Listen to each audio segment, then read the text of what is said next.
We'll guide you through how to add Gaussian blur in Filmora.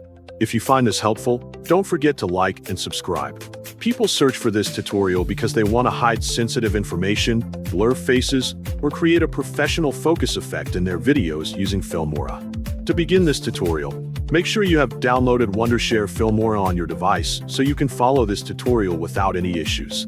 Then double-click the application to open it, and wait until the main interface appears on your screen. After it opens, select New Project to create a new project workspace. Next, click File in the top left corner, then choose Project Settings to configure your project properly. Adjust the project size according to your needs, then click OK to confirm the settings.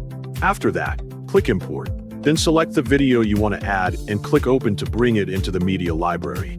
To add the video to the timeline, click the plus icon on the selected clip. Then choose Keep Project Settings when the option appears so the project remains consistent. After that, select the Effects menu to display the available effect options. Click the search column, type blur, then press Enter to find the blur effects quickly. From the results, select Square Blur, then drag and drop it onto the video in the timeline. Make sure the video is selected in the timeline so you can adjust the effect settings properly. Next, go to the right panel and click Effects to open the customization options. Click the icon next to Square Blur, then choose Circle to change the blur shape. In the preview window, adjust the position and size of the circle as needed to focus on the desired area.